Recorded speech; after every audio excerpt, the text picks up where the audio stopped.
Kita lanjutkan.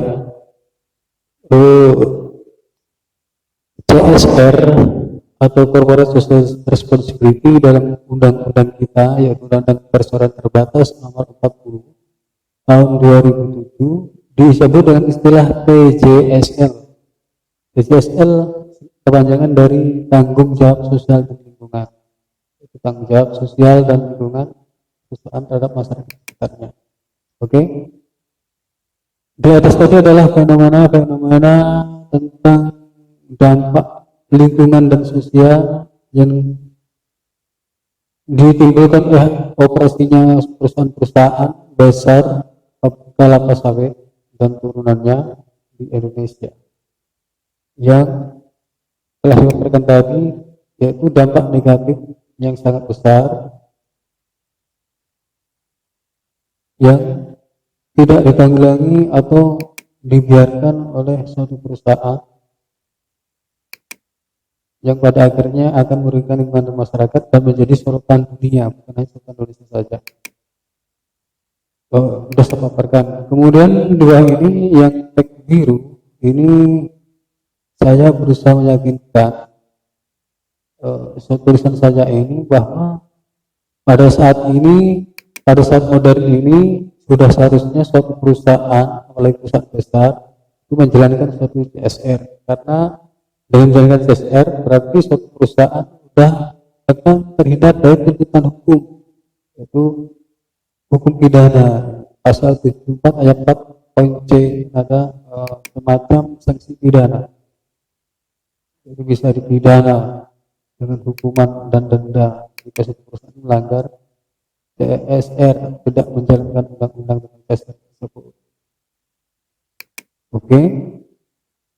Kemudian saya mengutip pendapat ahli yang mengatakan bahwa yaitu ahlinya di sini adalah Sekolten 2008, Paul 2006,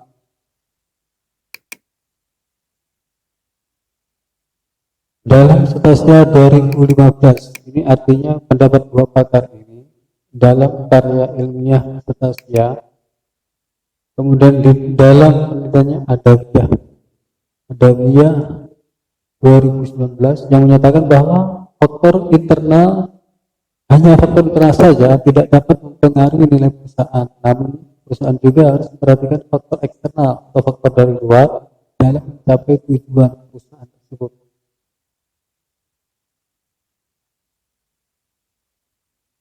Di mana diperlukan hubungan timbal balik antara perusahaan dengan masyarakat, investor, dan karyawan. Oleh karena itu, perusahaan harus memperhatikan keadaan lingkungan dengan memperhatikan tanggung jawab sosialnya, karena kelangsungan hidup perusahaan juga ditentukan oleh hubungan perusahaan dengan masyarakat dan lingkungan sekitarnya. Ini gagasan saya tadi bahwa pentingnya perusahaan melakukan CSR ini diperkuat oleh para pakar dalam penelitiannya yang mengatakan CSR sangat penting. Jadi perusahaan jangan hanya memikirkan mencari uang saja, mencari keuntungan besar-besarnya atau permasalahan internalnya, tapi harus memperhatikan permasalahan eksternal, karena permasalahan eksternal di sini sangat berpengaruh terhadap nilai perusahaan, terutama akan mempengaruhi hubungan dengan masyarakat, investor, dan karyawan. Investornya pemegang saham. Jadi saham suatu perusahaan bukan oleh investor ini, nilai saham tersebut. Karena kita tahu nilai perusahaan itu adalah perkalian nilai saham dengan jumlah saham dalam perusahaan. Oke, dilanjutkan. CSR merupakan sebuah respon atau tindakan timbal balik tanggung jawab sosial yang dilakukan perusahaan terhadap bisnis atau usaha yang dijalankan. Apabila suatu perusahaan melakukan pengungkapan CSR yang baik, maka pasar akan dapat memberikan apresiasi positif yang akan dapat diperlihatkan dengan kenaikan harga saham perusahaan, sehingga dengan demikian dapat meningkatkan nilai perusahaan. Ini tadi yang saya sebutkan. Kemudian di sini kondisi keuangan tidak saja cukup menjamin nilai perusahaan tumbuh secara berkelanjutan, yaitu corporate sustainability. Inilah sustainability ini yang selalu diangkat-angkat oleh masyarakat luar negeri terhadap produk sertifikat. Sustainability adalah produk berkelanjutan. Jadi mereka menganggap kalau penanaman kelapa sawit ini dilakukan dengan pembakaran lahan, pembakaran hutan, yang merupakan prosedur tidak sustainability atau berkelanjutan. Itu mereka tidak mau memakai produk kita, produk kelapa sawit kita.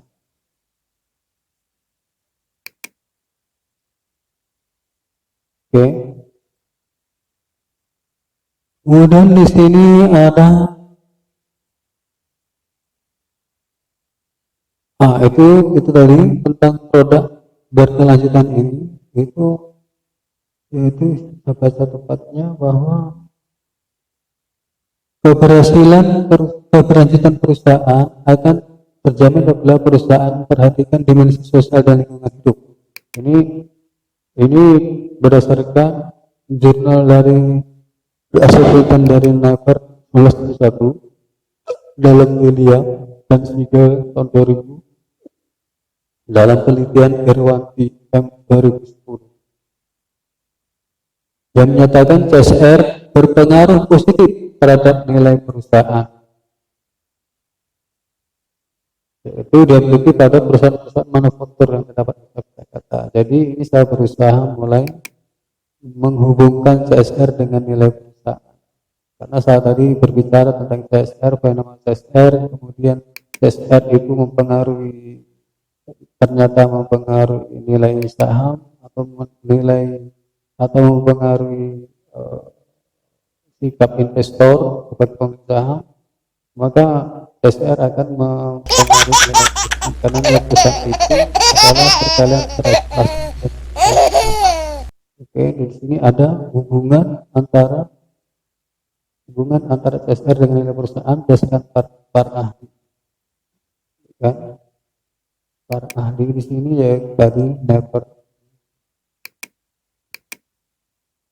71, William Spiegel dalam Irwanti 2010. Hal ini diperkuat temuan penelitian yang dilakukan oleh Kusuma Dilaga. Jadi selain Irwanti tahun 2010 juga ada penelitian, ada Irwanti 2010, juga ada penelitian Kusuma Dilaga 2010 yang menyatakan CSR itu berpengaruh positif terhadap nilai perusahaan. Dia meneliti pada perusahaan manufaktur di Bursa Efek Indonesia.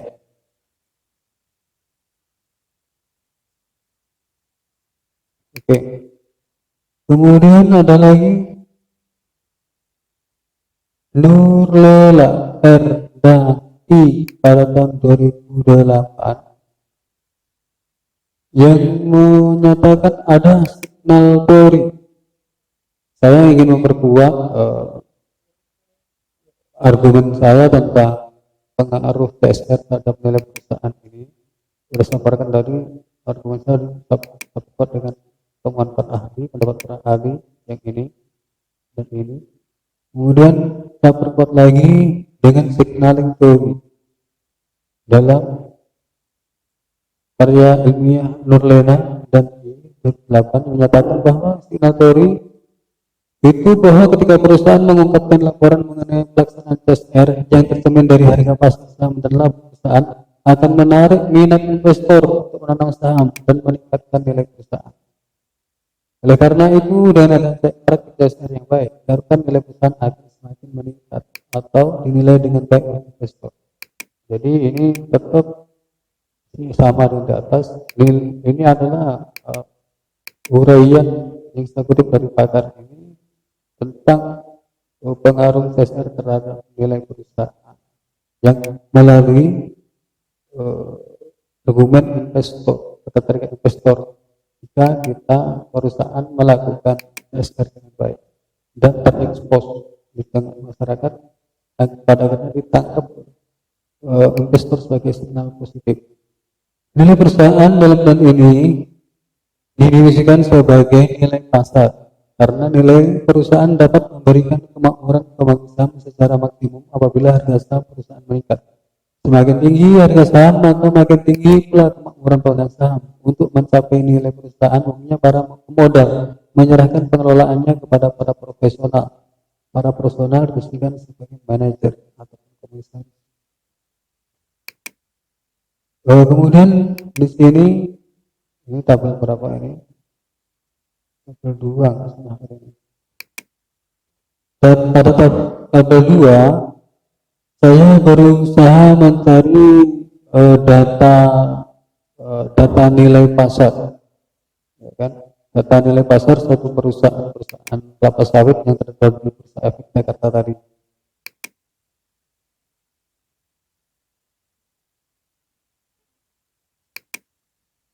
Tadi kan ada 17 perusahaan daftar di Bursa Efek Indonesia.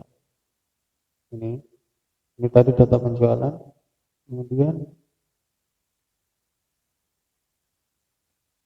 Kemudian saya berusaha mencari data kapitalisasi pasar. Kapitalisasi pasar itu sama dengan nilai pasar atau nilai perusahaan. Ini nilai kapitalisasi pasar ini yang dihitung dari jumlah total saham dikali dengan nilai saham yang berlaku pada saat dihitung. Itu ini. Contohnya Mahkota Group, nama sahamnya MGRO, kapitalisasi pasarnya 3,17 triliun, artinya nilai perusahaannya sebanyak 3,17 triliun. Apabila dijual kepada yaitu dapatnya dari nilai saham dikali dengan jumlah saham, lembar saham. Oke, daftar kapitalisasi pasar, nilai pasar perusahaan kelapa sawit yang terdaftar di Bursa Efek Indonesia, yaitu ada 17 perusahaan. Yang saya cari data keuangannya ini, data tentang pasar ini dari Bursa Efek Indonesia pada tahun 2020 ya, pada situs BII. Oke, dari sini dapat kita lihat bahwa kapitalisasi pasar yang paling besar itu nilai pasar atau nilai pasar besar dimiliki oleh PT Astra Agro Lestari Tbk dengan kode saham AALI yaitu sebesar 21,99 triliun. Kemudian kapitalisasi pasar yang terkecil atau nilai pasar terkecil yaitu pada PT Golden Plantation Tbk dengan nama saham GOOLL yaitu hanya sebesar 183,25 miliar. Ini adalah harga perusahaan apabila dijual.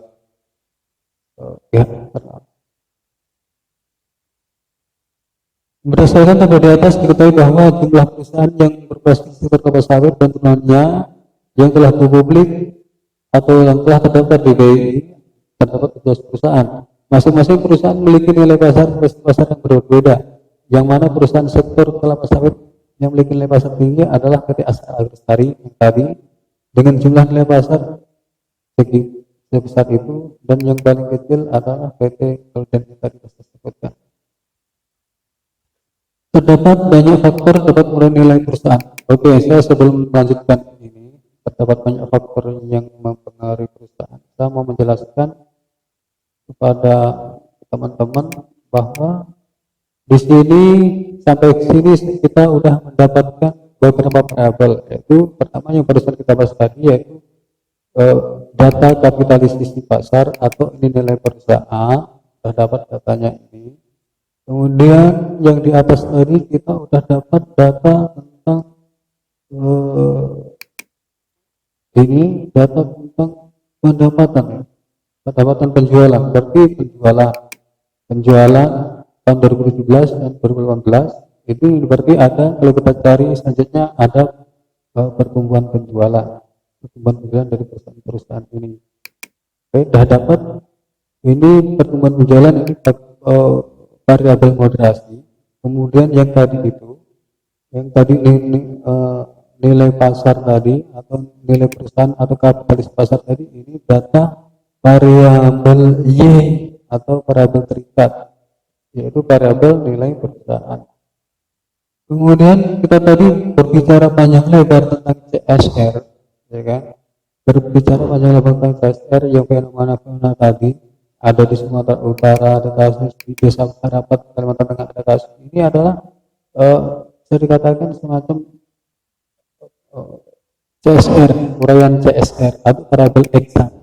Kemudian cara menganalisis CSR ini, kita ambil datanya bukan dari Bursa Efek Indonesia atau bukan dari data sekunder keuangan, tapi kita harus mencari sendiri. Kita teliti dari data-data yang ada di BEI, Bursa Efek Indonesia, perusahaan tersebut yang menjalankan CSR, ada tidak di situ laporan tentang CSR. Ya kan? Nanti kita lihat laporan CSR dilakukan berapa persen, berapa banyak yang telah dilakukan. Akan ada item-item poinnya, yaitu tepatnya kita mengumpulkan data CSR ini dengan ini kan, Pak. Ada instrumen baku yang ditetapkan oleh badan dunia yang mengurus dengan masalah ini, yang mengurus CSR, yang bernama ini, yang tag warna ungu. Khusus CSR diukur dengan instrumen baku, Corporate Social Responsibility Index. Jadi ada indeks CSR. Indeks CSR ini ada itemnya, ada indikatornya, yang berupa Global Reporting Initiative. Ini semacam kuesioner atau angket daftar cek. Nanti kita cek perusahaan itu seberapa jauh dia menjalankan indeks CSR ini. Oke, kemudian kita kasih nilai, baru nanti datanya kita olah, kita masukkan sebagai data yang variabel X1 yang akan kita analisis pengaruhnya terhadap variabel Y bersama-sama dengan X2 dan variabel moderasi dengan analisis deskriptif, kemudian regresi linear berganda, atau dengan structural equation modeling dengan smart PLS. Oke kawan, kita udah dapat 3 variabel, yaitu variabel X1 atau CSR tadi, kemudian variabel X2 itu size perusahaan belum kita bahas di sini, belum sampai ke situ. Yang kita bahas baru CSR dengan nilai perusahaan atau tadi disebut dengan nilai pasar atau dalam istilah kapitalisasi pasar. Oke, kemudian ukuran perusahaan belum. Mungkin setelah ini baru masuk ukuran perusahaan. Kita lihat lagi apa yang telah saya buat. Oke, di sini saya berusaha menampilkan kutipan dari para ahli ekonomi, terutama ahli akuntansi, yaitu Prasetyorini 2013, Mariam 2014, dalam penelitian Pratama dan Wikswana 2016, kemudian ada lagi penelitian Bill dan Abrodopis tahun 2012 yang mengatakan bahwa terdapat banyak faktor yang mempengaruhi perusahaan atau nilai perusahaan, dan nilai perusahaan dapat dipengaruhi oleh salah satunya oleh ukuran perusahaan selain CSR, selain nilai pasar, nilai perusahaan itu selain dipengaruhi oleh nilai CSR dan lain-lain sebagainya, atau dengan penjualan tadi, dengan dengan pertumbuhan penjualan tadi juga dipengaruhi oleh size, atau ukuran perusahaan ini yang mau dikatakan oleh para pakar-pakar ini, peneliti-peneliti ini, yang tadi itu Prasetyo ini dan ini tadi, bahwa perusahaan juga dipengaruhi oleh size, yaitu bahwa ukuran perusahaan memiliki pengaruh positif yang signifikan terhadap nilai perusahaan. Jadi pengaruhnya positif. Kalau pengaruh positif ini berarti berbanding lurus. Kalau semakin besar nilai perusahaan, maka akan semakin besar pula nilai perusahaan. Atau dan sebaliknya, kalau perusahaan semakin kecil, maka nilai perusahaan akan mengecil. Kemudian menurut ahli Basaik 2007 mengatakan ukuran perusahaan adalah suatu skala di mana dapat diklasifikasikan besar kecilnya perusahaan menurut berbagai cara. Salah satunya adalah total aset. Jadi menurut pakar ini, Ukuran perusahaan itu salah satunya dapat dilihat dari ukuran aset, total aset yang dimiliki oleh suatu perusahaan. Di mana semakin besar aset yang dimiliki, maka akan mencerminkan semakin besar pula nilai perusahaan tersebut. Artinya ukuran perusahaan berbanding lurus dengan nilai perusahaan. Oke. Jadi cara indikator dia bahasa ini mengungkapkan tentang indikator nilai perusahaan, yaitu indikatornya menurut dia adalah dapat dilihat dari total aset. Kemudian coba kita lihat aset-aset perusahaan tadi, perusahaan ke-17 perusahaan kelapa sawit yang tergabung dalam BI itu kayak apa asetnya, berapa besar. Kita bisa lihat, kita bisa buka laporan perusahaan yang telah ke publik yang telah terdaftar di Bursa Efek Indonesia, yaitu sebagai berikut. Tabel 3, daftar nilai aset perusahaan yang bergerak di bidang kelapa sawit yang terdaftar di BI tahun 2020. Sumbernya BI 2020. Ini daftarnya bervariasi triliun dan ada yang miliar. Tapi rata-rata sudah berskala triliun. Yang miliar ini Adira TBK sama Bakri. Jadi PT Bakri Sumatera Protection dengan nama sahamnya UNSP ini, kalau jika dilihat dari aset perusahaan adalah memiliki aset yang paling kecil, total aset yang paling kecil, nah, itu hanya 13,18 miliar. Sedangkan yang paling besar adalah PT Salim Ipomas Pratama Tbk dengan nama saham CIMP memiliki total aset sebesar 35,05 triliun, yang paling besar yang paling kecil. Berarti dari sini dikatakan nilai perusahaan Salim Ipomas ini adalah sangat besar, dan nilai perusahaan dari Bakri ini adalah sangat kecil kalau kita bandingkan. Kita baca aja uraian yang sudah saya buat di bawah tabel. Berdasarkan tabel di atas kita bahwa total nilai aset yang dimiliki perusahaan-perusahaan kelapa sawit yang terdaftar di BI bervariasi. Hal ini berarti skala atau ukuran perusahaan-perusahaan tersebut juga bermacam-macam tingkatannya, di mana jumlah aset terbesar dimiliki oleh PT Salim Ipomas dan yang terkecil PT Bakri seperti tadi. Kemudian kita akan merujuk ke Badan Standarisasi Nasional BSN tentang nilai aset tadi. Jadi BSN memiliki cara untuk mengklasifikasikan total aset atau ukuran perusahaan itu, yaitu ada perusahaan besar, perusahaan menengah, dan perusahaan kecil. Besar, menengah, kecil.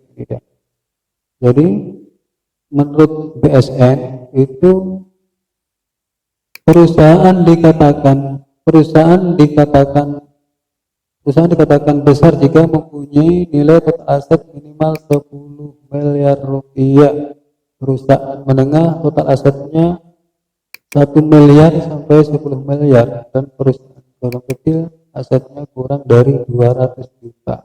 Jadi jelas perusahaan besar itu adalah perusahaan yang asetnya minimal 10 miliar. Jadi kalau kita lihat di sini data total aset perusahaan ini dapat ketahui bahwa PT Bakri ini tadi kan menempati total aset yang paling rendah, yaitu 13,8 miliar. Ini pun masih tergolong perusahaan besar, ya kan? Karena perusahaan besar menurut Badan Standarisasi Nasional atau BSN itu minimal jumlah asetnya 10 miliar. Jadi dapat disimpulkan bahwa perusahaan-perusahaan yang menguasai kelapa sawit Indonesia itu adalah berukuran besar, dilihat dari data di Bursa Efek Indonesia 2020. Begitu kawan. Berdasarkan tabel di atas tadi diketahui bahwa semua perusahaan yang bergerak di sektor sawit yang terdapat di BI tergolong perusahaan besar. Tadi saya sebutkan. Hal ini jika merujuk kriteria dari BSN tadi. Oke, sudah saya jelaskan. Dengan demikian, ini dapat dikatakan bahwa besarnya ukuran perusahaan kelapa sawit tersebut juga akan meningkatkan nilai perusahaan yang sama, bersama-sama dengan pengungkapan program TSR serta diperkuat atau dimodernisasi oleh pertumbuhan penjualan tadi yang saya sebut. Jadi di sini saya berusaha mengkaitkan semua variabel penelitian ini menjadi satu hubungannya dengan nilai perusahaan, yaitu dengan sahabat kalimat. Dengan demikian diharapkan Dengan besarnya ukuran perusahaan kelapa sawit tersebut juga akan semakin meningkatkan nilai perusahaan yang sama. Bersama-sama dengan pengungkapan program CSR sebagai variabel X1 diperkuat oleh moderasi. Dengan demikian dapat disimpulkan bahwa besarnya ukuran perusahaan ini variabel X2 juga akan meningkatkan nilai perusahaan yang sama variabel Y sebagai terikat variabel yang dipengaruhi bersama-sama dengan pengungkapan program CSR variabel X1 serta diperkuat atau dimoderasi oleh pertumbuhan penjualan perusahaan. Ini variabel moderasi.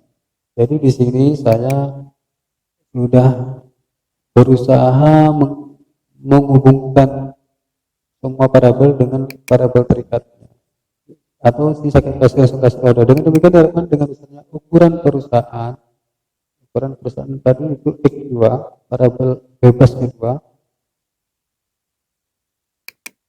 juga akan meningkatkan nilai perusahaan. Ini variabel Y, variabel terikat, variabel yang dipengaruhi bersama-sama dengan penggunaan program CSR. Ini variabel X1 atau variabel bebas 1, variabel yang mempengaruhi pertama, serta diperkuat dimoderasi oleh pertumbuhan penjualan atau variabel moderasi.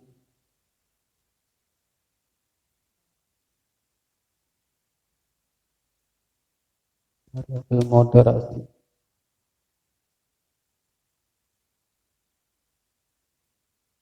Oke.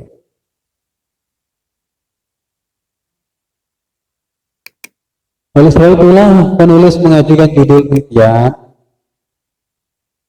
pengaruh.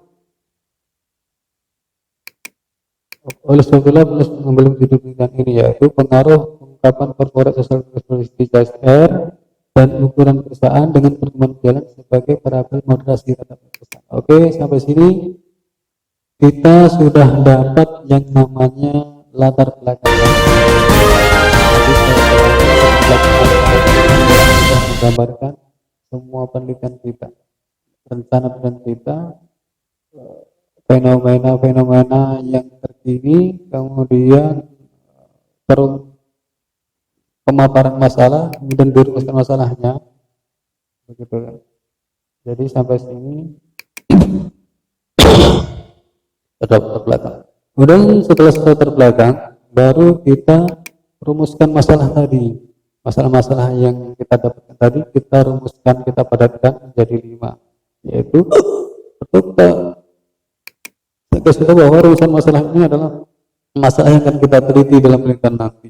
Akan kita teliti nanti kita lepas dari ini, yaitu apakah CSR pengaruh terhadap nilai perusahaan, apakah variabel X1 pengaruh terhadap nilai perusahaan dengan variabel Y1, apakah ukuran perusahaan atau size berpengaruh terhadap nilai perusahaan, X1 pengaruhnya dengan Y, X2 yang tadi CSR X1 pengaruhnya dengan Y, dan apakah pertumbuhan penjualan berpengaruh terhadap nilai perusahaan. Ini variabel moderasi hubungannya dengan Y. Apakah CSR, ukuran perusahaan, dan pertumbuhan penjualan secara simultan berpengaruh terhadap nilai perusahaan. Ini maksudnya apakah variabel X1, X2, dan moderasi secara bersama-sama itu ada pengaruh terhadap Y, begitu maksudnya kan. Kemudian yang kelima, apakah CSR, ukuran perusahaan yang dimoderasi oleh pertumbuhan penjualan berpengaruh terhadap nilai perusahaan. Jadi ini cuma melihat apakah X1 dan X2 yang diperkuat atau diperlemah atau dimoderasi oleh X moderasi atau variabel moderasi berpengaruh atau tidak terhadap Y. Jadi ini tadi ada 5. Dan tujuan penelitiannya ini juga ingin mengetahui ini apakah ada pengaruh dari kelima yang tadi ini. Tujuan penelitian. Dan yang keenam, manfaat penelitian. Manfaat yang diharapkan setelah dilakukan ini yaitu dapat memberikan informasi kepada pihak perusahaan tentang CSR, peran perusahaan, dan nilai pertumbuhan dan pertumbuhan penjualan dan nilai perusahaan. Kemudian sebagai sarana informasi yang berkaitan dengan CSR dan demoderasi dan penjualan terhadap perusahaan. yang dapat digunakan untuk peneliti akademik dan praktisi selanjutnya. Dia diharapkan dapat memberi manfaat dan kontribusi bagi pengembangan teori yang relevan bagi masyarakat. Hasil penelitian ini akan membuka pola pikir masyarakat agar lebih terlibat dalam pengontrolan perilaku perusahaan, terutama berkaitan dengan lingkungan dan sosial. Oke, setelah itu ada ruang lingkup penelitian. Penelitian ini kawan kita batasi pada objek CSR, size, pertumbuhan, penjualan, dan nilai perusahaan. Kemudian subjek ini kita batasi pada perusahaan-perusahaan kelapa sawit yang hanya terdaftar di Bursa Efek Indonesia pada tahun 2020. Kemudian tinjauan teori yang akan kita pakai yaitu tinjauan teori yang berkaitan dengan apa yang kita teliti, yaitu tinjauan teori nilai perusahaan Y, variabel Y, teori faktor-faktor yang mempengaruhi nilai perusahaan, seperti tadi sudah saya pernah gali sedikit, teori TSR, teori nilai perusahaan, dan teori pertumbuhan perusahaan. Ini minimal teori yang harus ada. Teori yang ada. Kemudian metode penelitian. Pendekatan penelitian adalah metode kuantitatif. Kuantitatif adalah penelitian dengan angka-angka, penelitian atau kualitatif yang diangkakan. Kita akan bergelut dengan angka-angka. Artinya kita bergelut dengan statistik. Berarti kita harus punya dasar statistik yang kuat, yaitu untuk mencari deskripsi atau untuk mencari nilai pengaruh dengan regresi linear ganda atau dengan struktural equation modeling dengan smart PLS itu statistik semua. Jadi adalah data sekunder, karena data sekunder ini kita tidak mengambil langsung dari sumbernya, tapi malah sudah melalui tangan kedua, yaitu tangan keduanya adalah BII, data tadi BII. Makanya karena kita sebut dengan data sekunder. Kemudian sumber data adalah dari laporan keuangan perusahaan yang diterbitkan oleh BII 2020. Teknik data yaitu dengan cara memeriksa laporan keuangan perusahaan yang ada di BII. Kemudian teknik analisis data itu deskriptif untuk menjabarkan data-data di perusahaan yang berkaitan dengan variabel tadi, ini variabel CSR, variabel size, ukuran perusahaan, variabel pertumbuhan penjualan, dan variabel nilai perusahaan. Kita paparkan secara deskriptif, atau kita tidak menghubungkan, tidak bedakan. Kemudian kita memakai regresi linear berganda. Regresi linear berganda tadi sebenarnya untuk mengetahui pengaruh variabel X1, X2, X3, X3-nya variabel moderasi terhadap variabel Y, terhadap nilai perusahaan. Kemudian dalam regresi ini kita bisa melihat pengaruh secara bersama-sama atau simultan tadi variabel X, baik yang di X1, X2 atau X moderasi terhadap variabel Y. Kemudian bisa kita lihat pengaruh secara parsial. Pengaruh parsial ini pengaruh masing-masing. Pengaruh masing-masing variabel terhadap Y, seperti dalam urusan masalah tadi, ya kan? Dalam urusan masalah tadi, ini, jadi secara parsial untuk mengetahui ini dia, 1, 2, 3, 4, pengaruh X1 terhadap Y, pengaruh X2 terhadap Y, pengaruh X3 moderasi terhadap Y. Ini kita namanya mencari hubungan parsial variabel X terhadap variabel Y. Kemudian yang secara simultan tadi bersama-sama itu namanya regresi UCF, nilai pengaruh secara bersama-sama. Oke.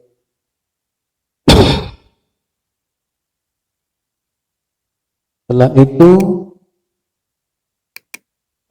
jika tidak memungkinkan, tidak memuaskan hasil regresi, maka kita bisa mencoba dengan analisis lain, yaitu yang saya tawarkan analisis alternatif. Jika analisis regresi tidak terpenuhi, maka kita analisis dengan struktural equation modeling dengan smart PLS. Ini dia. Kemudian untuk CSR sendiri kita analisis berdasarkan data dari indeks CSR, CSRI. Jadi kita cari nanti sini kita hitung dari data dasar. Ini data dasar yang mau kita analisis. Kemudian jadwal penelitian direncanakan berlangsung 3 bulan, yaitu dimulai bulan Agustus sampai Oktober. Kemudian usaha dosen bimbing, nanti Anda bisa mengusulkan siapa dosen bimbing yang Anda suka pada ketua jurusan atau ketua program studi. Dan indah perpustaka. Data pustaka kita ada 1, 2, 3, 4, 5, 6, 7, 8, 9, 10, 11. Ada 11, ini adalah jumlahnya sudah cukup karena ini hanya sinopsis, sudah termasuk banyak. Jadi terpustaka ini bisa dilihat di sini, bisa dilihat, ya kan? Terpustaka bisa kita cocokkan.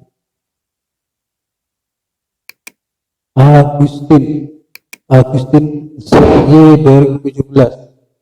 Coba kita lihat Agustin. Nah, ini dia Agustin, oke. Kemudian setelah itu ada Sebayang 2019. Coba kita lihat terpustaka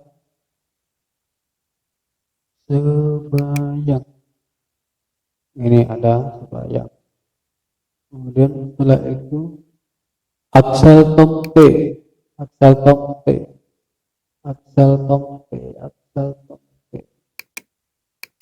Nah, ini dia Axel Tompe ada. Jadi begitu kan. Jadi saya kasih tahu bahwa cara membuat data pustaka ini, jadi supaya kita tidak kerepotan di belakangnya.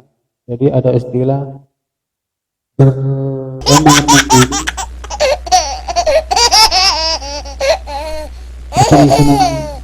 Bersusah dahulu tentang media. Kita bersusah dahulu dan kemudian supaya setiap kita membuat kata-kata, membuat laporan, tetap kita mengetik itu. Kalau kita mengutip dari suatu sumber, itu langsung kita sebutkan di sini sumbernya, dan langsung kita tengok buku kita atau jurnal kita itu sumbernya mana. Dan identitas sumber tersebut langsung kita ketik saja dalam daftar pustaka. Jadi sejalan kita membuat deskripsi, laporan proposal atau apapun itu, kalau kita mengutip dari suatu sumber harus segera kita catat biar tidak ketinggalan, biar tidak lupa tempatnya di mana, biar tidak ketinggalan. Contohnya ini Sebayang, saya mengutip ini pendapat ini dari Sebayang, laporan ini dalam Sebayang. Jadi langsung saya buat ini dalam Sebayang 2019. Langsung saya buat daftar pustaka. Sebayang itu identitasnya apa begitu? Identitas jurnal atau laporan penelitiannya ini dia. Seterusnya begitu. Jadi kita akan mudah. Jadi ketika kita selesai membuat suatu proposal, sinopsis proposal laporan penelitian, itu langsung berdapat identitasnya, deskripsi kita. Jadi kita tidak susah. Beda dengan kalau kita buat dulu baru kita cocokkan, nanti kita buat sumbernya, itu akan berantakan. Tidak ketemu nanti ini paragraf ini kutipan dari mana, paragraf ini kutipan dari mana. Sulit sekali. Jadi begitu. Harus seiring jalan antara pembuatan isi proposal isi dengan perpustakannya. Oke. Sekian kawan belajar kita tentang sinopsis tentang proposal pada hari ini. Lain kali kita sambung kembali. Ada kurang lebih, ya maaf karena semua orang itu tidak ada yang sempurna. Kemudian saya mohon jika kawan tidak paham atau kurang paham atau masih bingung tentang apa yang saya jelaskan tadi, kawan-kawan bisa menghubungi saya melalui WA atau nanti bisa berkomen di kolom komentar YouTube saya, channel YouTube saya yang baru saya buat. Dan ini adalah channel YouTube yang pertama, yaitu channel YouTube-nya Bandi Pembimbing Skripsi atau BPS. Jadi kan saya berkomentar situ menanyakan pertanyaan apa yang akan kawan ajukan, nanti saya jawab. Oke, terima kasih. Assalamualaikum warahmatullahi wabarakatuh.